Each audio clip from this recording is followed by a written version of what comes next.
한국에 돌아오고 나서 살다 보면은 일본이 그리워지는 포인트들이 굉장히 많단 말이야. 그 중에서 내가 가장 그리워지는 포인트가 욕조야.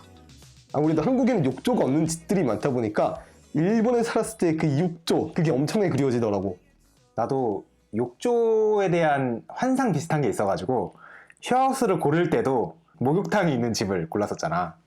나도 처음에는 워홀 가기 전에 일본에 여행을 가면은 욕조에 무조건 하루에 한 번씩 무조건 몸을 담그는 편이었었어.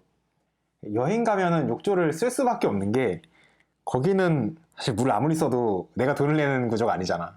나도 일본 여행 가면은 편의점이나 동키 같은 데 가가지고 욕조 이불제 같은 거 풀어가지고 넣고 막 그랬었거든. 내가 워홀에 가고 나서 처음 갔던 집에서 가장 아쉬웠던 점이 역시 욕조가 없는 거야. 처음에 그것 때문에 굉장히 고민을 많이 했었거든. 욕조가 없는 신축집에서 사냐 아니면 욕조가 있는 조금은 오래된 집에서 사냐 이런 걸로 굉장히 고민을 많이 했었는데 아무래도 주변에서 뭐라고 계속 하는 거야. 바퀴벌레가 나오고 많이 안 좋다 시끄럽고 그래서 무조건 신축집을 가라. 그래가지고 신축집을 선택했어. 나도 집을 고르거나 할 때 항상 그런 얘기를 하잖아. 욕조가 없고 조금 작아도 신축집을 가느냐 아니면 목조면서 모든 게 다 있지만 조금 오래된 집에 가느냐 라고 했을 때 나는 무조건 신축집을 가라고 이야기를 하거든. 보통 거기서 몇 년씩 살면서 자기 짐을 늘리는 케이스가 흔치 않잖아. 워홀이 길어봤자 1년이니까. 그런데 생활 환경 자체가 오래된 집에 가면은 무조건 바퀴벌레가 나오게 되어 있어. 내가 한번 살다가 친구 집에서 같이 살았었잖아. 근데 그 친구 집이 목조에 건물이 지어진 지 20년이 한참 지났고 그리고 큰 욕조가 있었어. 아 이거는 굉장히 좋은 포인트였어. 욕조가 있는 것. 여기서 아까 말했던 그런 단점들이 나오는 게 밥을 먹잖아. 분명 친구는 일하러 갔는데 혼자만 먹지 않아. 옆에서 갑자기 막 동료들이 나오기 시작하는 거야. 친구들이, 가족들이. 그리고 자고 있으면은 누군가 자꾸 쳐다보고 있는 것 같고. 그리고 여기서 중요한 게 워홀 가는 사람들이 신축을 선택하게 되잖아. 그리고 욕조가 없는 거를 거의 고려해야 되는 경우가 커. 최근에 한국인 부동산들이 매물을 가지고 있는 집들이 한 3평 되는 집에다가 욕조가 없는 집이 대부분이야. 그러고 보니까 좀 신축이다, 벌레가 없다 이런 걸 고려하는 사람들이라면 욕조는 포기하는 게 맞다고 생각해. 난 내가 처음에 갔던 집이 욕조가 없었잖아. 자꾸 눈에 밟히게 된 게 하나가 있었어. 목욕탕이야. 물론 내가 일주일에 한 번 간다던가 아니면 일주일에 막 주기적으로 한다던가 그런 식으로 많이 가지는 않았거든. 근데 한 달에 한 번 이 정도 가는데 운동 끝나고 나서 딱 목욕탕 들어가서 씻고 나오면 와 그게 너무 상쾌한 거야. 나 같은 경우에는 한국에 있을 때도 목욕탕을 굉장히 주기적으로 갔었거든. 한 주의 끝에는 항상 목욕탕에 가서 내 한 주를 마무리한다라는 그런 느낌이 있을 정도로 내가 있었던 쉐어하우스에 목욕탕이 있었다고 했잖아. 거기에 작은 목욕탕이 있음에도 불구하고 근처에 있는 다른 목욕탕, 일본에서 센토라고 부르는 그런 작은 목욕탕들을 따로 찾아가기도 했었어. 그런 곳들이 조금만 사이즈가 돼도 노천탕 같은 게 굉장히 잘 돼 있거든. 그런 부분은 굉장히 마음에 들더라고. 이 노천탕 하면 빠질 수가 없는 게 나도 노천탕을 굉장히 좋아했었거든. 아까 전에 얘기했었지만 이제 운동이 끝나고 나서 목욕탕을 간다 그랬잖아. 운동 끝나고 밥 먹고 노천탕에 딱 들어가잖아. 그러면 몸은 따뜻해. 근데 얼굴은 시원한 거야. 그 순간 그 운동뿐만 아니라 알바했던 그 순간의 모든 피로까지 싹 다 사라지는 게 그게 최고의 행복이었었어. 나는. 한국에서 조금 큰 목욕탕들이 사우나나 찜질방 이런 게 있는 게 메인이라고 한다면은 일본에서는 노천 온천에 조금 힘을 쓴 느낌? 그런 게 좀 있는 것 같아. 사실 일본 하면은 빠질 수가 없는 게 온천이잖아. 요즘에는 료칸을 빌려가지고 머무는 게 아니라 그냥 당일치기로 온천을 가는 경우도 굉장히 많더라고.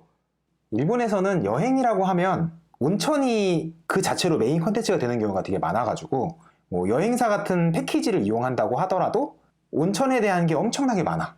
보통은 온천 여행 같은 거를 간다고 할 때 자기가 찾아가지고 가는 경우가 많긴 하잖아. 그런데 패키지를 이용해서 간다고 한다면은 한국이랑 일본이 좀 다르다고 느꼈던 게 한국에서는 패키지 여행 같은 거를 찾는다고 하면 인터넷에서 뭔가를 보고 이거 갈게요 해가지고 예약하고 나서 그날 거기로 가면 되잖아. 그런데 일본의 조금 큰 역이나 좀 유명한 장소 같은 데를 가면은 보통 여행사 사무실이 있어.